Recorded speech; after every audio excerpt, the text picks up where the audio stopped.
Yeah. Okay, just hit the record button there, which fine, but they need to come in. He just asked me to drop the link because he is out and about at the moment. He's going to zoom in himself in a while. So I might as well get started. I was just going to start up with a little bit of a roundup today, and then we can have just an open discussion about what people think. And there's a few newer people here, maybe that might be zooming in, and we can ask a few questions, maybe themselves, about what's going on. Yeah. So basically, I was going to say, have a look here. So what's been going on in the last 2 weeks in the Bitcoin industry? So basically, something very interesting.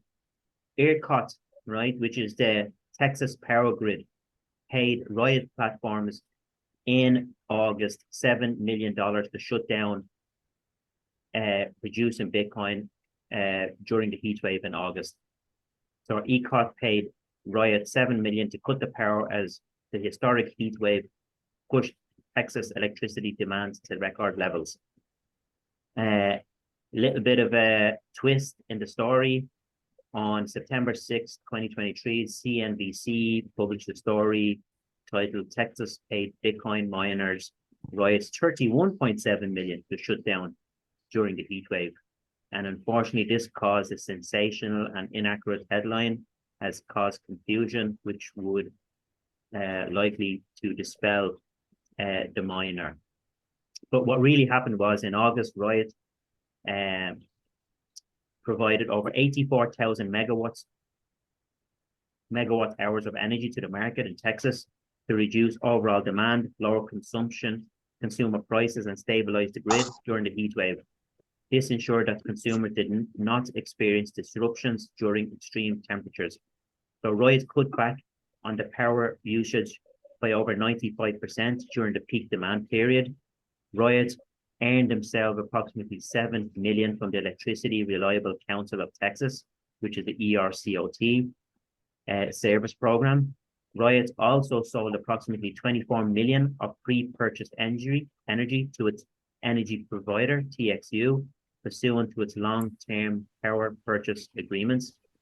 And Riot mined themselves about 8.9 million worth of Bitcoin in August, roughly a quarter of what it earned from the deal with ERCOT and TXU.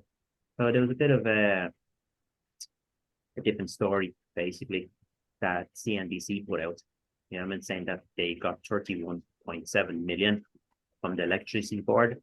So you can see, the different types of misinformation that they put out there regarding Bitcoin. Okay. Another thing that's after happening as well in El Salvador, they're after launching an educational program to teach Bitcoin in every school. El Salvador is the first nation to officially adopt Bitcoin as legal tender. Is once again making headlines in the world of cryptocurrency and Bitcoin with the combined efforts of My First Bitcoin, Beach Bitcoin, and the Ministry of Education. The nation announced the inception of an ambitious pilot plan, which was about 2 weeks ago. This initiative aims to incorporate Bitcoin education in all schools across the country by 2024. So it's been initiated on a 2-year program through the groundbreaking Bitcoin law. This program is set to train 150 public school teachers about Bitcoin. After receiving this training, these educators will disperse across the nation, integrating Bitcoin knowledge into their respective curriculum and classrooms. And the key players in this is My First Bitcoin. It's a nonprofit and Bitcoin educational focus NGO. I've actually talked to the CEOs of that, and I've linked up with them. They might come on one of the days and have a chat with us. Yeah. Lauren. Yeah. Hello? Yeah.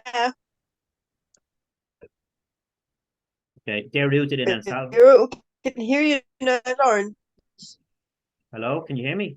You're back. Well, you're gone again. I don't know. Sorry, can you hear me? Yeah. I can hear you now. All right. Okay. I don't know what happened there. Was I just talking to myself? Was I? Yeah. What's new? All right. Okay, I'll go back a little bit, yeah. I'll just go in about El Salvador, about them launching this program. Okay, the Bitcoin program. So they launched it there about 2 weeks ago. Right? Can anybody hear me? Yeah. Okay, so they launched this educational program. It's the first nation to officially adopt Bitcoin as legal tender. Is once again making headlines in the world of cryptocurrency. With the combined efforts of My First Bitcoin, Beach Bitcoin, and the Ministry of Education, the nation announced the inception of an ambitious pilot program today, right? Well, 2 weeks ago. And this aims to incorporate Bitcoin education in all schools across the country by 2024, right? So it was initiated on a 2-year plan, groundbreaking Bitcoin law. This program is set to train 150 public school teachers about Bitcoin. And after receiving their training, these teachers will be dispersed across the nation, integrating Bitcoin knowledge into their respective curriculum and classrooms. Okay. The key players for this is My First Bitcoin, which is a non-profit and Bitcoin educational focused NGO rooted in El Salvador, having implemented Bitcoin education to over 25,000 students in person already in 2021 to 2022. They've shown a huge commitment to enlighten the masses about the digital currency. And this comprehensive 10-week Bitcoin diploma is now in its 5th edition, with the Minister of Education adopting as fundamental foundational material to structure the country's curriculum. So that's huge. You know what I mean? What's going to be going on? They're going to be teaching this in schools over there, yeah, to the students. So it's going to be really, really good. You know, other countries need to start looking at this. What's going on? Yeah, they've changed the whole country around down there already. Yeah. Can you also hear me? Yeah. Yeah. Okay. Another thing that happened there about 10 days ago, the FASB votes in for fair value accounting of Bitcoin. The rules are set to go into effect in 2025, but companies will be allowed to apply them earlier than that. So the FASB, in a long anticipated move, it's been reported that the Financial Accounting Standards Board in America is set to introduce new fair value accounting rules for Bitcoin and other cryptocurrencies. These new rules aim to provide a more accurate reflection on the market value of Bitcoin assets and bring greater transparency to the financial reporting of companies that hold cryptocurrencies. It's a huge game changer now that companies will be able to use this fair accounting rules to hold Bitcoin on their balance sheets. And that's what they're waiting for. Okay, and then one other thing, just a few other things in the UK charity, the Great North Air Ambulance are accepting Bitcoin. So they announced there about 10 days ago that the Great North Air charity, the Great North Air Ambulance Service, a vital air ambulance charity service to the Northeast, North Yorkshire, Cumbria, and the Isle of Man, has teamed up with Coin Corner, a leading Bitcoin and Lightning service provider, to accept Bitcoin donations on their website. Yeah. It's a huge partnership and it's a big move. Great move. So there you go. Just a little bit of a roundup of what's been going on. Who have we got here now? Who's in there? Letting a few people in there. Anybody want to share anything? There's Denny. He came in there. Don't know where he is. Where are you driving, are you? Yeah. Happy days. In San Francisco. No, in Rush. Okay. Happy days. Happy days. I'll just leave my camera off for the minute because I'm putting the phone down. Yeah, no problem. Anything else? Anybody want to share anything? Martin, Anton, Aidan, Barry? Not much, no. I believe is it the president of El Salvador is giving a speech at the UN? today or this evening, or I don't know if anybody's tuned into that or heard what he said, or Bukele, was it Yeah, President Bukele, yeah. Bukele? Yeah. I was just on a Zoom there with somebody in El Salvador about an hour I get- ago. I didn't hear that though myself. Yeah, I think he done it. I did see it somewhere, and then I tried to watch it, but there was no subtitles, so I needed to go and find the subtitle version. I just All had right. an idea though. I think we need to teach Bitcoin to Irish kids, teenagers as well. We need to get a course going. That'd be a great thing to do, I think. Yeah. Definitely. Happy day. Yeah, everybody needs to learn about Bitcoin. Because you know that young lad that comes with you, Lawrence, to Chris's, he's brilliant. Like, you team up with him and support him to just get loads of young people on board. You know, I think that Yeah, definitely. we're really good. Yeah, and the And young, maybe we could fly to El Salvador, get the training, come over here and teach it to all the schools around the country, or just set up a club. Yeah, why not? A bit, yeah. No, we can do it. I've been talking to them. We can do it. People can do the course. It's a 10-week diploma to do it, and it's a diploma, like it's a proper thing. You know what I mean? So people should be doing it in Ireland. You know what I mean? You know what I mean? Well, let's do it. Let's do it. There you go. Work away. I'll put you in touch with them. He could be the first teacher. Here's a little thing for you. No, I'd be working with your lad though as well too. We'd have to work together. We'd have to, yeah. I'd support him. We support each other, I think. Yeah. Yeah. That's what it's all about. Yeah. Yeah. Definitely. Definitely.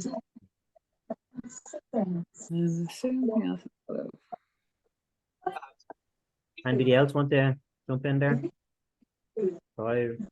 Aidan, what's been going on, Aidan? What have you been seeing out there? People booking their tickets for Madeira. Who's booked for Madeira? Booked it. What? Booked it. Hey, Dan, turn off your speaker there. I'm going to mute you.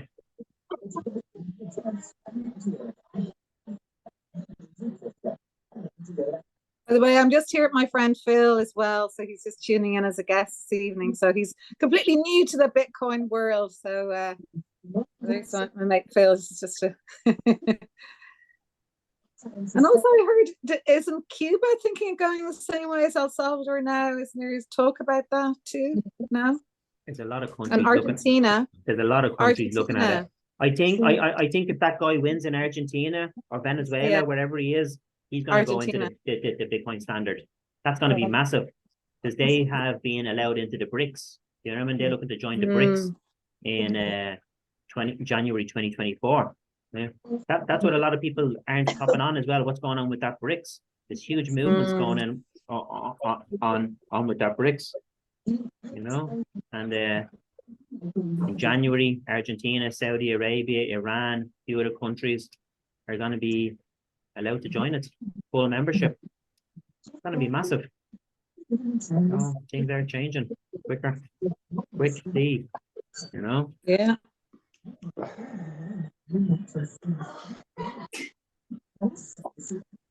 So is Bitcoin going up or is it going down at the moment? Or it doesn't matter anyway. That's it. Doesn't matter. Just depends on your plan. You just need to hold it for 4 or 5 years or longer. You know what I mean? And that's all you need to do. You know? Keep stacking sats. You know? It's a savings technology. That's what it is. For me anyway. And it's a lot more than that. But the way I see it as, you know, there's no point saving in fiat once you understand the monetary system, that the money's getting devalued so much behind the scenes. You know, there's no point. You're at nothing. You're at nothing. And I only got this aha moment a few months ago, and I probably said it before to other people in the thing. If you have a business, right, and you're working for yourself, or you're working anywhere, unless you are increasing your prices by 20% per year, every year for the last 10 years, you are at nothing, because you cannot catch up with the monetary devaluation that's going on behind your back. 20%. I don't know any business that's increasing their prices 20% a year, every year. Everybody's stuck on this whole CPI inflation. You know what I mean? It's all rubbish. You know what I mean? I just had a query as well. And on the thread, people were talking about pensions. I'm useless. I don't have any pension at all. I just believe I've got to be working till the day I die anyway. But I wonder if you had a private pension though, could you start like demanding almost that they start investing in Bitcoin as part of their portfolio? Because, you know, and if they're not, that they're not properly managing your pension, could you, I don't know, put a case to them like that? I don't know. No, not really. No, in the future, I think banks will be allocating some money into pension money into that. But here's the better thing. Why don't you set up your own pension with your own private keys, and every week you put in your money in buy Bitcoin, and that's your pension. No is the answer, Rachel. They won't. Nobody's keeping it. None of the fund managers are accepting or diverting funds via Bitcoin at the minute. As I checked only 3 weeks ago.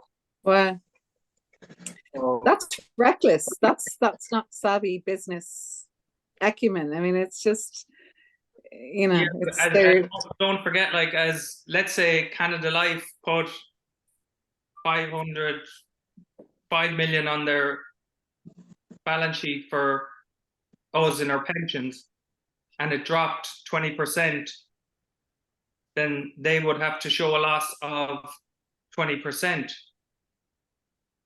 And if it went back up by 40% 2 weeks later, they can't show the increase. They're still showing a loss, a deficit of 20% on their balance book. Now that's going to change with what Lawrence mentioned earlier with the FASB accounting. Saylor was behind that change, wasn't he? What? Yeah, that amongst others, and another thing Saylor mentioned a few months ago. I don't know did anyone see it, but I found an amazing statement. He said everybody in the world who are very successful or successfully wealthy, they have nothing in their bank accounts and they don't know it. Going back to what you were talking about earlier, as what Lawrence said, unless you're increasing your prices by 20%, but I thought it was a profound statement in that wealthy people think they're wealthy, but they have zero in their bank account.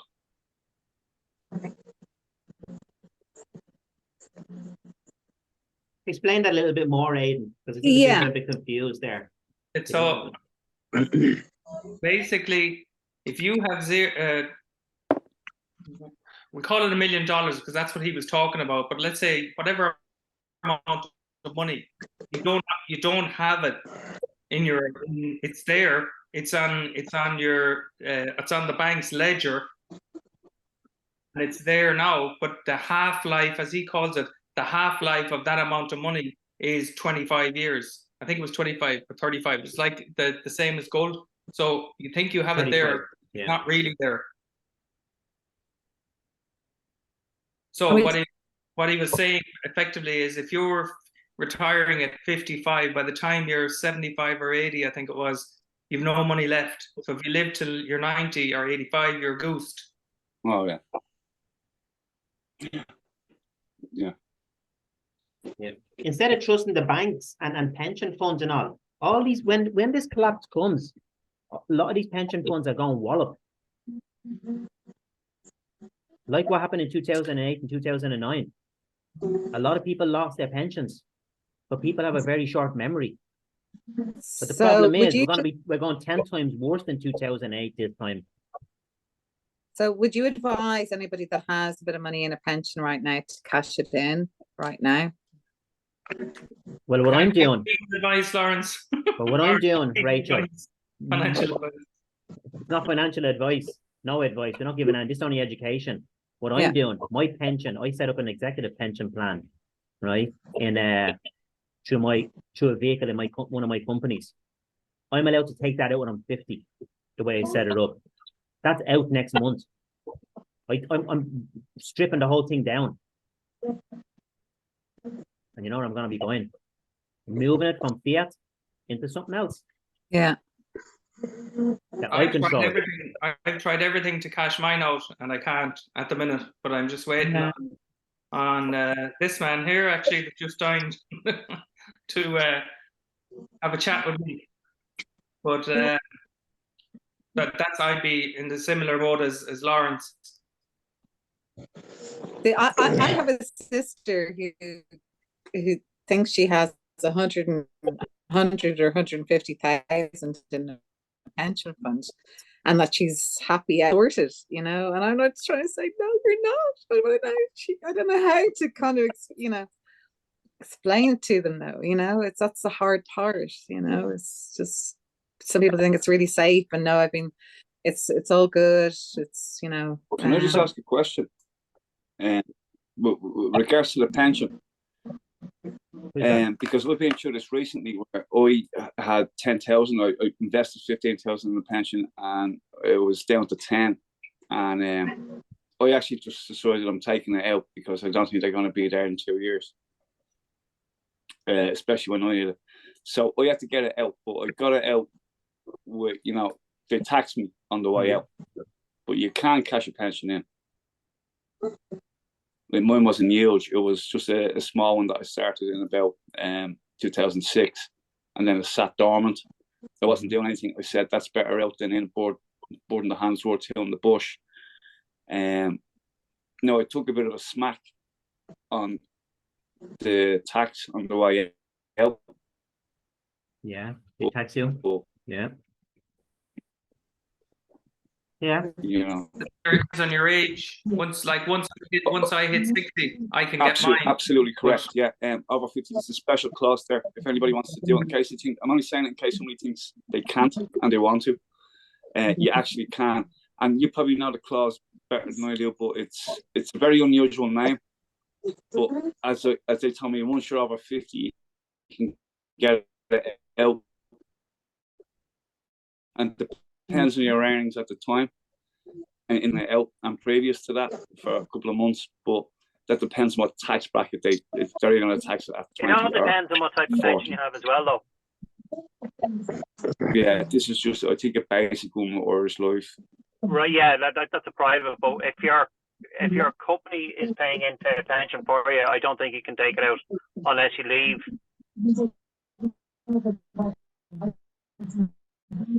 the job. Yeah. Yeah, Danny's right. It depends what type of pension you set up, really. You know, a lot of them, they lock people in until they're 65. Now they're trying to push out the pension to 67. So because they know that the people have less chance to survive those 2 years, and they've done their maths on it, and they can calculate if you push it up by 2 years, more people won't be there to collect their pension. Absolutely. The only reason I chimed in was to say that, like, because I was coming from the position that I can't cash it in, and then I found out I could, and I said, I'll take the hit because it's not going to be the one I need, you know. So I just wanted to chime in with that to say that, you know, you can, you know. You can, but depends on the pension that it was put into, and the mechanism that was set up in the very beginning. Danny is right about that. You know what I mean? Yeah. Who's listening to the TV? Is that you, Barry? Yeah, chuck a radio in the background. I'll knock it off, will I? Yeah, turn it off. Or listen to it if you want. Just put your mic on. No, it's just in the background. I feel like a prick. You're a prick.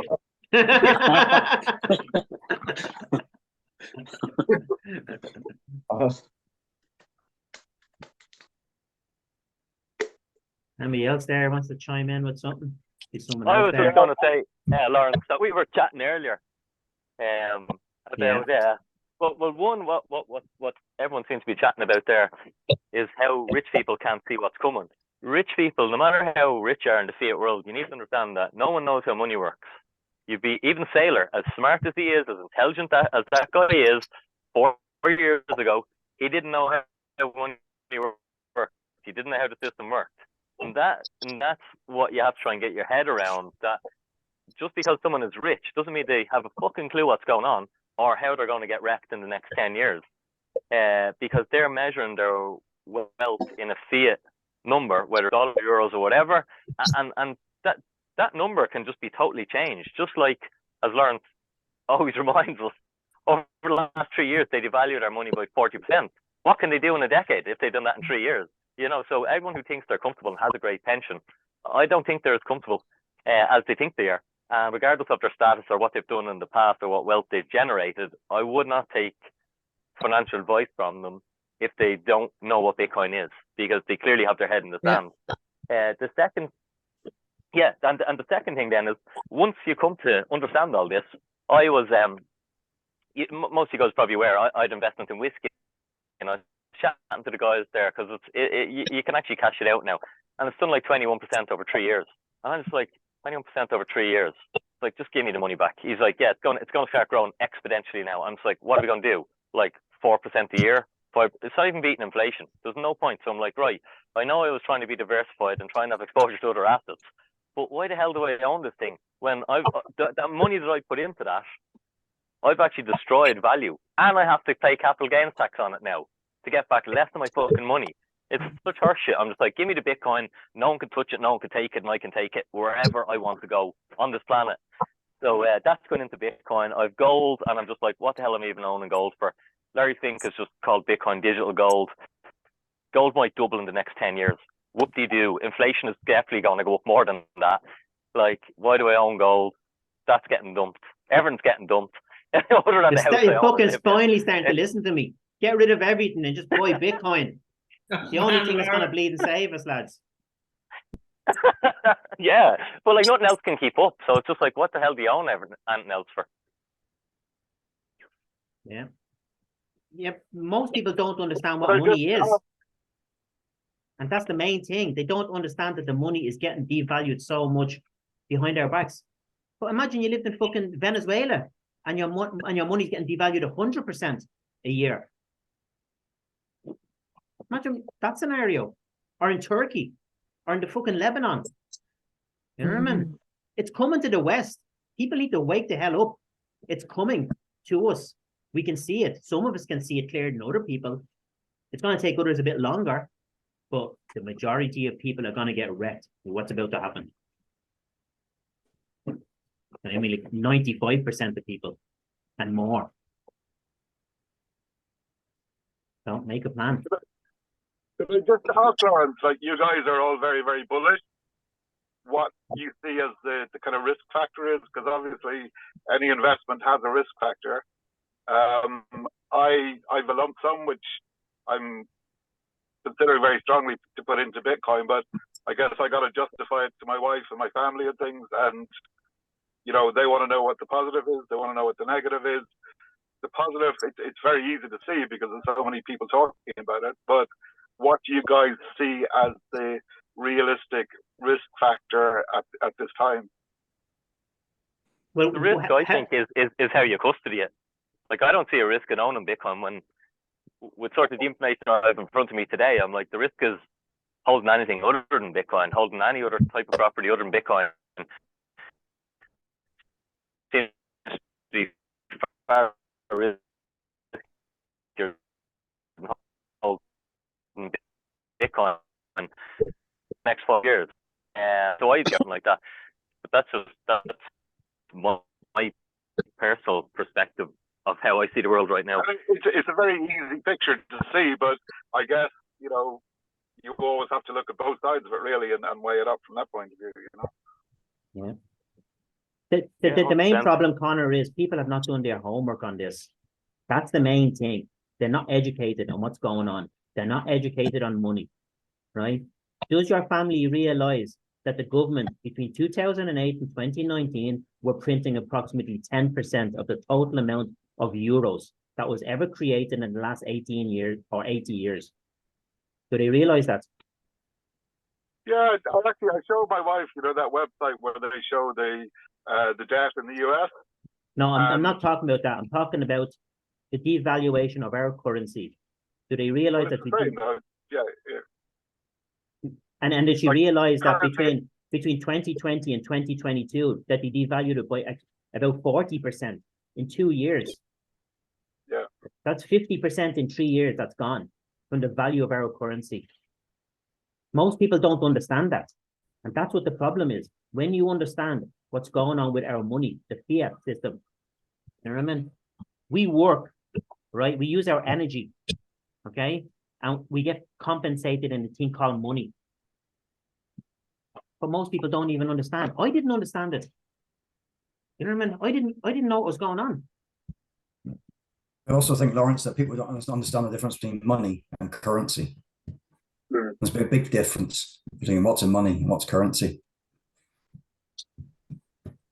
Well, I guess too, another fear would be, you know, some kind of technology coming along which would make it obsolete or change the goalpost, because it is very much based on technology, and you know, there's new technologies developing every day of the week. And I get the whole blockchain concept and proof of work and all that type of thing, but it's not beyond the realm of the possibility that something external could happen that would change the landscape for Bitcoin, you know? We have a load of change already. We've got over 20,000 altcoins. That's what people talk about, the technology. All these alternative coins. There's loads of stuff out there. I think you can worry about the future and the potential future. But like if you wind it back 5,000 years to when people were trading inferior monies to gold, and someone came up with gold and people started adopting gold, people were like, holy shit, you should get a hold of this thing because everyone's going to use it as money. And then you could sit in the sidelines and go, I know this is only like a couple of times throughout the hundreds of thousands of years that we find a new money, but maybe I won't adopt this new money in case another one just happens to come out 2 years later or 10 years later or 20 years later. You know, so you can't predict every eventuality. But, you know, once you understand Bitcoin and everything about the network effect, it's like there might be a sounder money than Bitcoin, but it won't come from a cryptocurrency, and it probably won't get invented for, I don't know. I won't see it, I don't think. That's just my perspective. Conor, are you talking about somebody replicating Bitcoin, or a similar type of asset on the blockchain? Yeah, look, I suppose I don't understand the technology enough to know how it would happen or why it would happen. But I guess when you've worked, like I'm 55, so I've worked a long time. I have a certain amount of resources, and what I do with those resources in the next 10 years is pretty critical to myself and my family. I've got young kids that I need to put them through college and whatever. So the decision I make this year is pretty critical. So, you know, you've got to do it in a considered way, and it's very easy to be swayed one way or the other. But I guess I kind of started this in January. I've been dollar cost averaging a reasonable amount since then. But I guess making the decision to jump one way or the other, really. Have you had a consultation with the surfer? We've had a few phone calls. I'm trying to get him to come down to Cork, but he hasn't buckled yet. Well, from my point of view, look, somebody could come along and try and replicate Bitcoin, and they have done, but realistically, Bitcoin cannot be caught, you know, for want of a better explanation, cannot be caught now by a new proof of work digital currency, because the network effect has taken control of it. There's no way you could come out with someone and get everybody to flip to the new coin, call it the Conor coin. And if you were offering the same thing as Bitcoin, you just wouldn't get the adoption. Bitcoin is 14 years ahead at this stage. So that's just my reasoning on one of the points you brought up there. But and as well, there's over 20,000 of them already on the market. There's over 20,000. I understand that a lot of them are, you know, there are a few good ones, but a lot of them are rubbish as well. But I guess something that's kind of been interesting me recently is I started looking at that British HODL guy, which some of you have posted and stuff. And obviously he's a very intelligent guy. But I guess listening to what he was saying about once the ETFs are happening, that the whole investment vehicles that they're going to create around Bitcoin, that Bitcoin is just going to be a store of value because it will be too valuable to be a currency which is used in everyday transactions. So I guess the landscape is just changing so fast. It's kind of hard to get your head around where it's going and what's going to happen, And I could see that reasoning, coming from the privileged environment we're in and the access to banking we've had for many years. But if you're from a South American country or a not so privileged environment, then you're going to see very different environment for Bitcoin, not just a store of value. Well, so what he was saying is that if and when the ETF happens, that these guys are just going to swallow up whatever you said there was 2 million left, Lawrence. So it's actually not going to be available to small investors because of that very reason. That was his logic anyway. Yeah, so it becomes more scarce. That More scarce. So if something's more scarce. But it will just become an investment, a high value asset, which they'll then use to create other, financial schemes and investment schemes and ETFs around Bitcoin. And he was even going into how they would try and control the banks by saying that if, for instance, a lot of people are saying rather than selling Bitcoin to live, that they would borrow on the strength of it. But he said what the banks will probably do is, if you want to borrow because of custody issues, if you want to borrow Bitcoin, they might charge you 12%. But if you borrow from an ETF, they'll only charge you 3%. So what they'll try and encourage you to do is give them the custody and give you much more attractive interest rates, which would mean guys like us who are huddling in the hope of using it as a pension will end up giving it to the banks because the interest rates they're giving you are much more attractive. And he was saying that these guys have literally, 30, 40, 50 people in a room right now working out ways of how they can get the Bitcoin out of you once this snowball happens, Yeah, but you don't have to sell it. This is the whole point of hodling, But he was saying that they'll make it more difficult for you to borrow on the basis of it, because if you're holding your own keys, what security do they have on the loan, basically? But he was talking specifically about the ETF, though, Connor. Not the different variations of where we'll be able to put our Bitcoin down the line. He was speaking strictly about the ETF, and with all due respect, he was talking about BlackRock coming after your Bitcoin. Yeah, putting the squeeze on you, yeah. And what he was saying was that the people who haven't done the research on Bitcoin and what they have, they will definitely sell. If they're offering 2 million, 3 million, $1 million a coin, if you don't know what you have, then you will sell. Yeah, it's true. Yeah, it's just as I said, the information and the landscape changes so quickly. It's kind of difficult to keep up with it sometimes, really, I think he was recommending you not to sell it and put it in an ETF and borrow against it and live off the loan. That's what he was recommending to do. Yeah, don't get sucked into the 12% bullshit. Yeah. Well, I suppose it depends what your circumstances are at the time as well. But and he did say as well, it's going to be 4 years and 5 years and more that all that's going to be happening around. You know what I mean? Yeah, I think he said he said the rate of it would probably be in the next cycle would be only millionaires will be able to buy it. So the people of the Western world that are on basic wage now, the normal Joe So person can buy it now. In the next cycle, which would be 2028.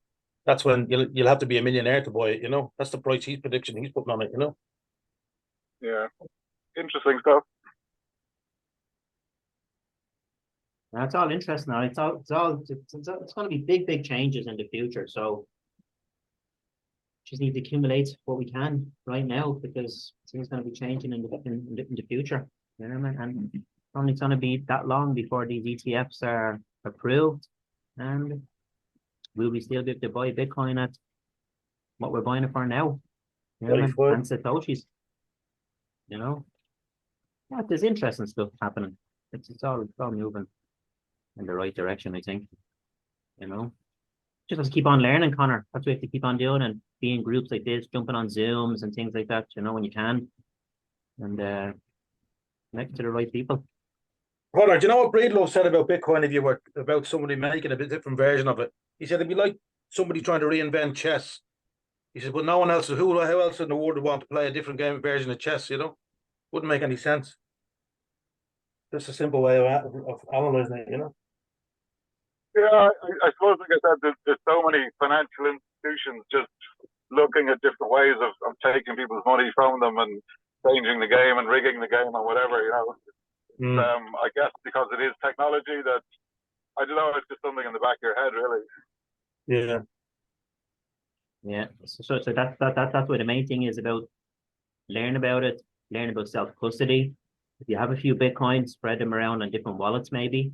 You know what I mean? And learning, education. That's what's going to save us. I think the proper education. And not maybe a lot like what we've been taught for the last couple of years from all different things that we've learned. Bitcoin University, Bitcoin school. Yeah. For all ages, Don't be ageist about it. Yeah. The kids need to be learning about it. You know, that's what it's all about. You know, for our Theo, he's only 2. We don't save in fiat for him. He doesn't have a bank account. He buys Satoshis. But Theo, that's what we do. Imagine the value of them in 20 years' time. Fantastic. That's amazing. Yeah, now we know what to do for Christmas as well. It's a Christmas present sort. Send them Satoshis. Tell them to download a little wallet and send them Satoshis. Yeah. That's what I'm doing. Any kids, all my friends' kids and all, when I'm around, get them to download the wallet Satoshi, get them to sign in with their email, and I send them Satoshis. You know what I mean? 5-year-old, 6-year-old, and I'm talking to them about it. And it's just amazing. You know? Our kids get it better, much better than adults do. Yeah.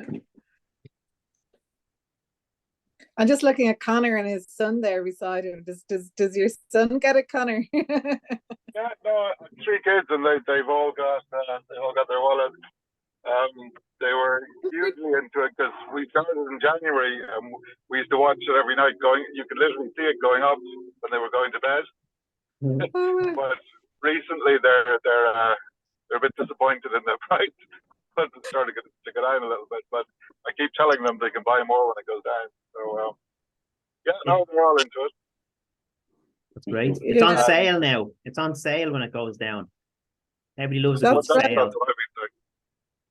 Yeah, and we've invested in a few other things that they kind of like the look of, just to keep it interesting. Like was it Shiba Inu and Dogecoin and a few others as well. So yeah, they're all into it. Oh, wonderful. What's your boy's name? This is Jack. Say hi, Jack. Oh, hi, Jack. Hello, Jack. How are you doing? Welcome. I'm so impressed. I'm so impressed. You're like you're the investor of the future. You're going to be able to teach all your friends about this. How cool! Wow, are you so lucky? Well, they're going to be super wealthy, aren't you? You're big time. They will care though when they start seeing what's happening. Yeah, I mean, they will care. They're just interested in what they can buy for it right now, I think, aren't you? Just what you can buy for it right now. Yeah. It's good to get it's good for you to get an understanding of finance, you know, and how money works at this young age, Jack. Yeah, it's really good. How old are you, Jack? 11. 7. Amazing. Very good. No way. 7. Lucky number 7. Well, you're going to have a wonderful future ahead of you, Jack. There you go. Well done. That's inspiring, really. As well done, Connor, Dad, as well. If I could just convince my wife now, I'd be fine. Well, it Yeah. seems like she's a little bit outnumbered. A little bit sounds of things like. Yeah, Con, it's just new to everybody, you know what I mean? And there's been so much negativity out there for years and years. And like, you know what I mean? The whole thing. I could have bought it. I didn't listen to my brother in 2020. Could have got On it the for whole, 5.5 it grand. does kind of sound a bit too good.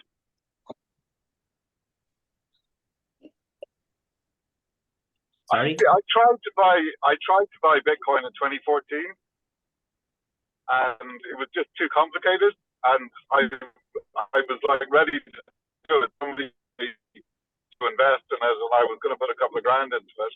And just the whole process of the wallet and everything, I kind of started doing it, and then I got fed up halfway through, and I never finished it. I was kicking myself then for years and years. So my New Year's resolution in January was to do a little bit of education on it, you know. Good stuff. Well, we're still the early adopters, right? So it's still all to play for. Yeah. We think we're late, but we're not really. That's my understanding. I only got into it like a couple of months ago, so. Yeah, we're all fairly new to it. Let's see what happens. Yeah, man. Adam, what are you doing there? How's it going? What are you up to? Martin. How's everyone?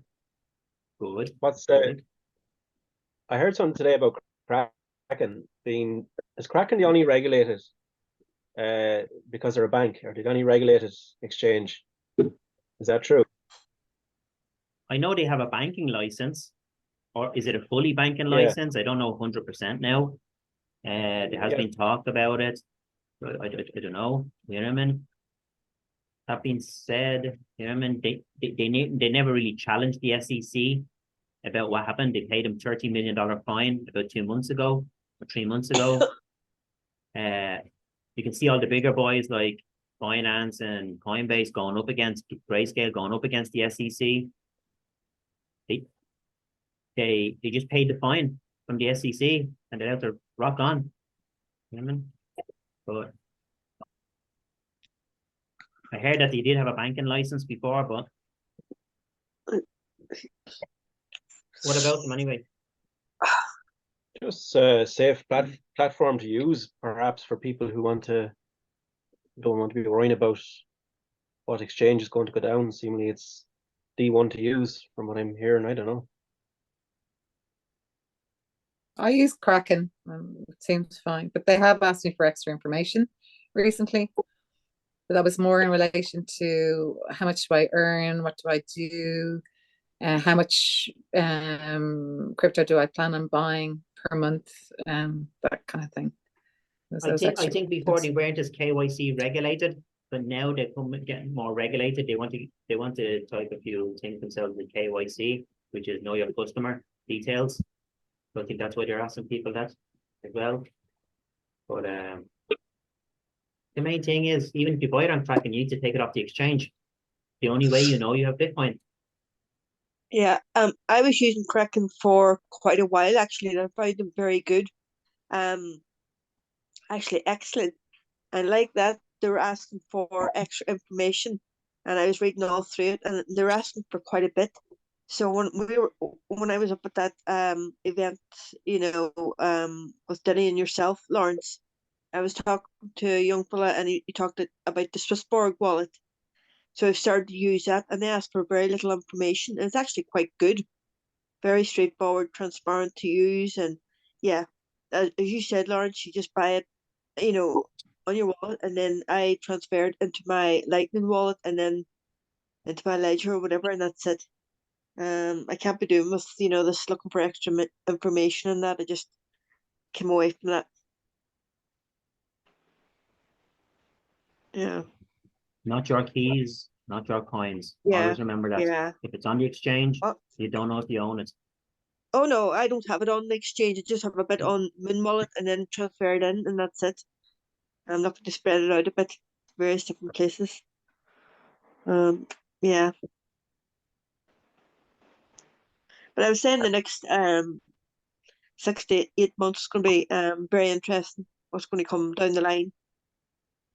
You know, ETFs and halving cycle, and who is it? Yeah, Michael Saylor was mentioning a whole list of things now. So I think it's going to be, because for a long time it's quite sort of unstable. Let's face it. And everybody was sort of quite negative.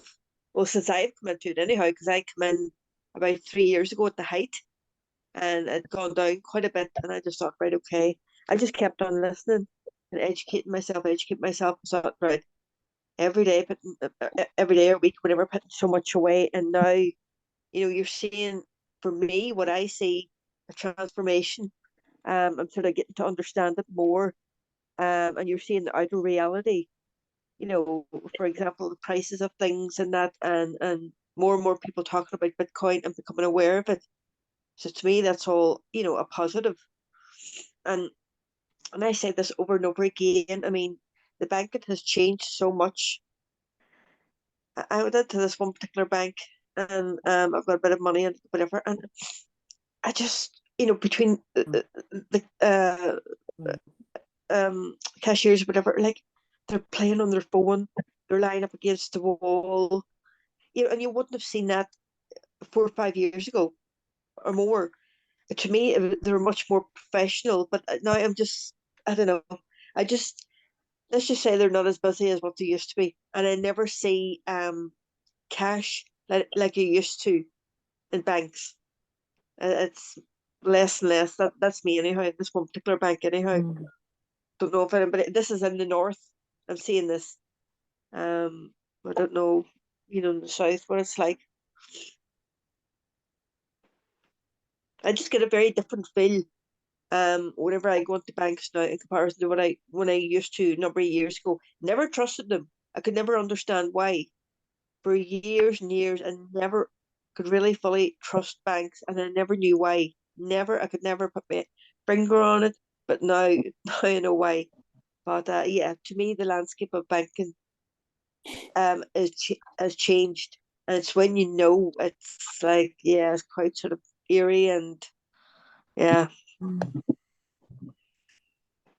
Well, just like in the wallets, when our money is in the bank, we don't own it either. They own it. Yeah. Uh-huh. In the exchange, and then, Rachel, in the exchange, when your assets are in the exchange, sorry, you don't in the own exchange, it's like a bank. Sorry, when it's in your wallet, you own. Sorry, I meant to say, it's on the exchange. Yeah, yeah. Yeah. So that's what I was bringing so much across out of my bank into my wallet or whatever, a small lump sum or whatever, and they were giving me warnings saying, they could tell it was onto an exchange. I was transferred into an exchange. So they called me in to put a freeze in my bank account, and they called me in. And it was like absolute interrogation. This one chap, it was over in England, we had to dial through whatever, and he was saying, what do you do with your money? Why are you taking your money out to this, whatever? And I said, at the end of the day, it's my money. I will choose what I decide to do. And he knew, and I knew, and he just put the phone down in the middle of the conversation. He put the phone down. So the girl who's the intermediary, she looked, she says, "Oh, that's a bit strange," but I knew exactly. He put the phone down because he knew that I knew what I was doing with my money, and he obviously knew the banking system was flawed. So anyhow, we redialed again. It took us quite a while to get through to another person who is from Northern Ireland, and like that, a complete interrogation. I see you've been taking money here, taking money out of this account, and I thought, how am I going to get through this? And then I said, it's my money. I will do what I want with my money, whatever. And it's just like a complete interrogation. He says, look, just be careful in the future because you don't want to get yourself in a handling like this again. And I says, what are you talking about, a handling? I says, I feel when I come in here, I can't be open and be truthful. I said, because I'm being put through an interrogation with regard to my own money. I says, what I do with it is my business. And I says, I know I've done my research. I know, like, they were implying in very much felt, and I could understand from the point of view where they were coming from. That they, let's face it, there are a lot of scammers out there. And they were saying, we just need to be careful with what you're doing and where you're putting your money. And I says, well, I have done my research.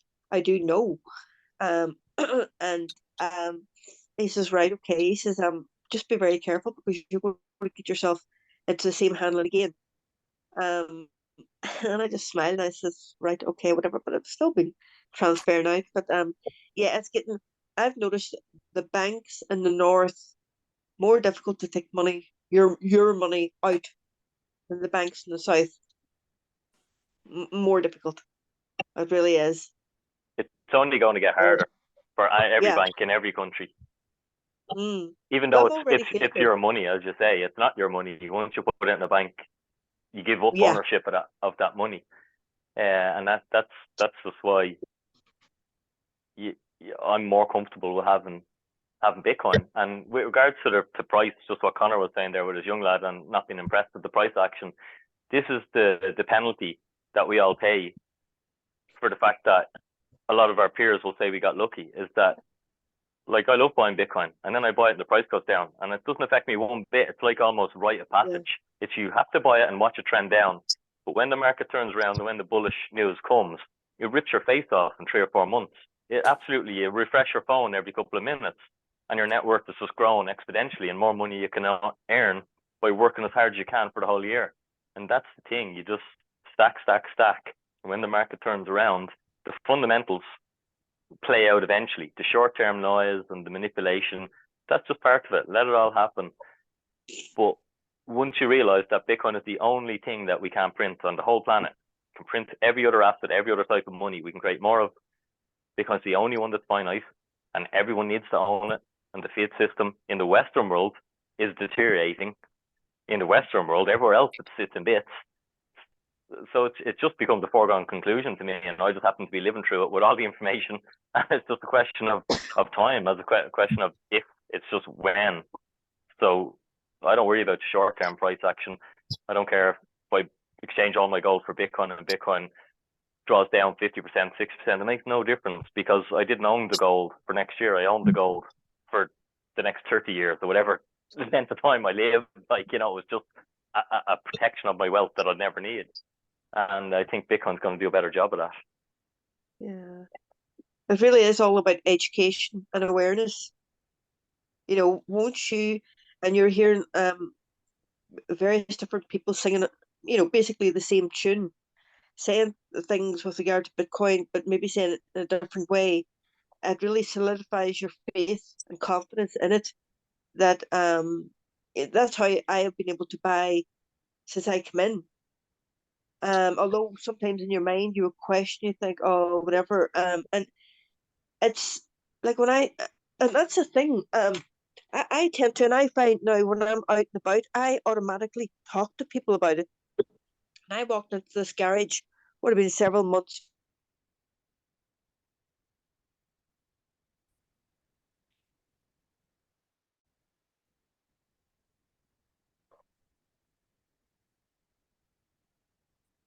They're censoring her now.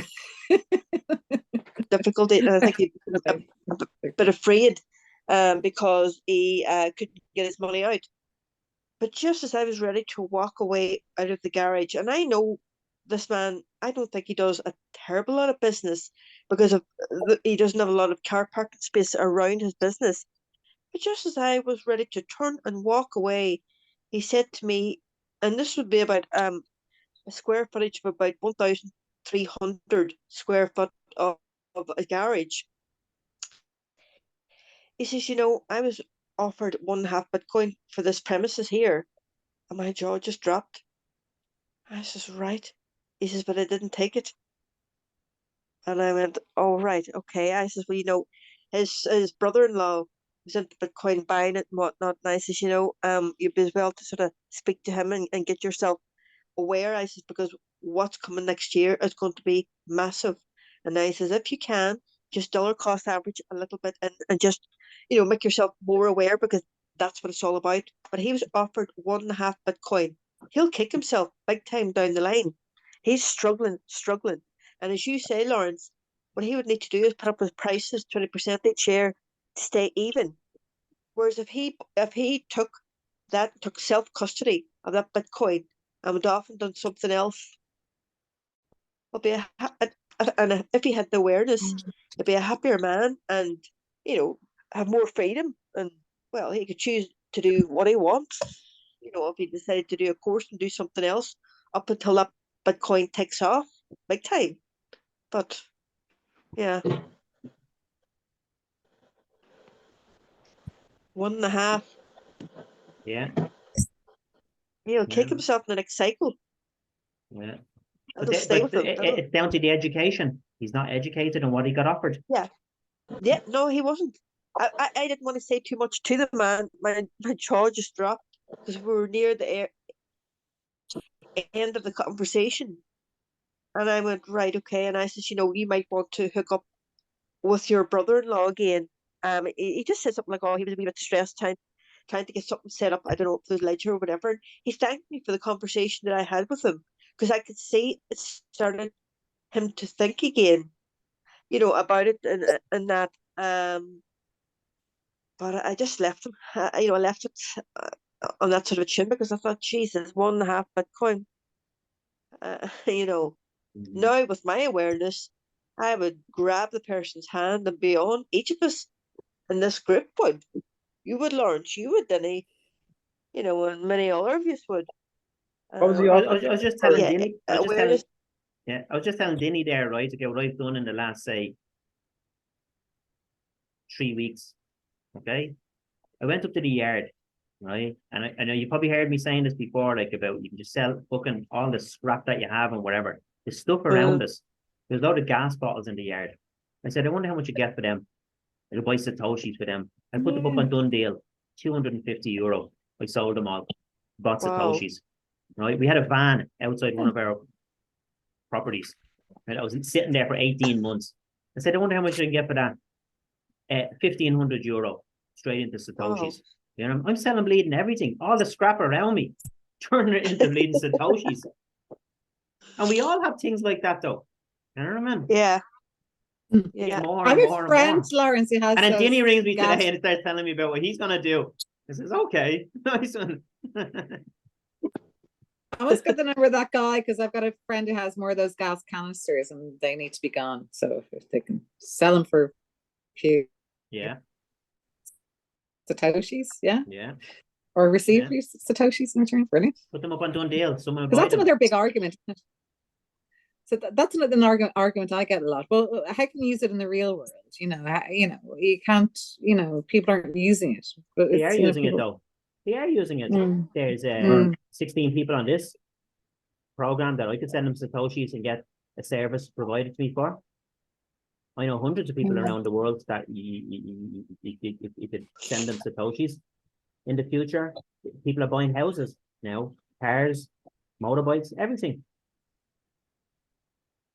I think you're using it just by owning it.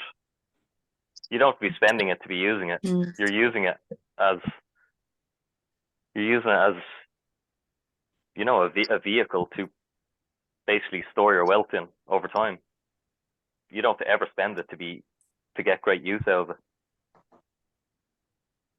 And I think a lot of us here as well are on the mindset that we have to, like, there's a lot of people out there that's fabulously wealthy because they own properties, okay, and they own different assets. Yeah, we haven't been educated about all that before. I'm after joining Safety Safety's course, Safety and Aminus, the what you call it, the principles of economics. The Bitcoin standard, the fiat standard, the principles of economics. He has a course there that he just launched, teaching us about the principles of economics. And the first video is being dropped next week. It's $100 to join. Wow. $100 fucking dollars. You know what I mean? It's gonna blow my mind, I'd say. I went in, and the thing about it is he gave us the fiat standard, right? And the Bitcoin standard course as well that he done. So I'm going through all that now at the moment, But how long is this? Pardon? How long does it last? I don't know, it's on for a few weeks, like 20 weeks or something like that. Every Monday, he's going to be going through a few different things, but that's going to be amazing, you know, for me anyway. I think it'd be really good for a lot of people out there as well, you know. Well, send us a link. You never know, I might sign up. Yeah, I'll send you a link for it, yeah. No Yeah, problem. thanks. Anything else there then before we wrap it up? Danny, do you want to close it off there, do you? It's 8:10.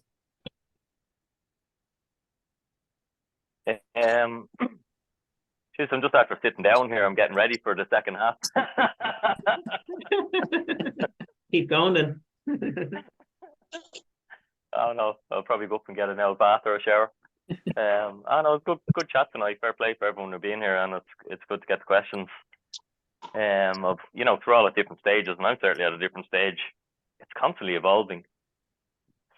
Literally only in the last week, that's went away there. A couple of days, had to think about it. I'm like, do I really want to dump all these other assets and just go?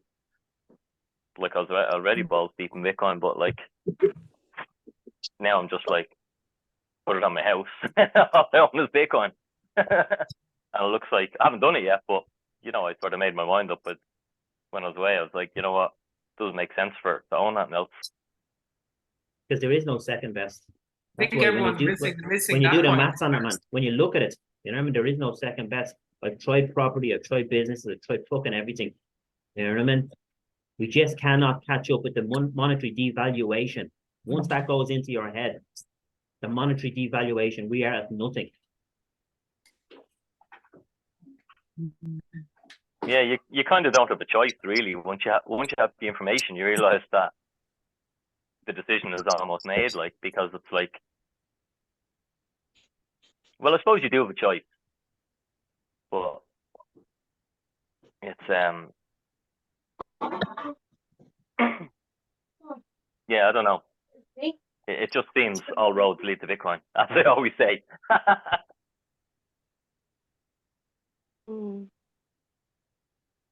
Yeah. Okay, we're gonna wrap it up. Okay, we'll see you later, and we'll catch you Okay. in 2 weeks' time. Thanks, man, guys. Thank you. Thanks everyone. Bye. Have a good evening. Bye. Bye. Bye. Thanks, guys. Thanks. Brilliant. Bye.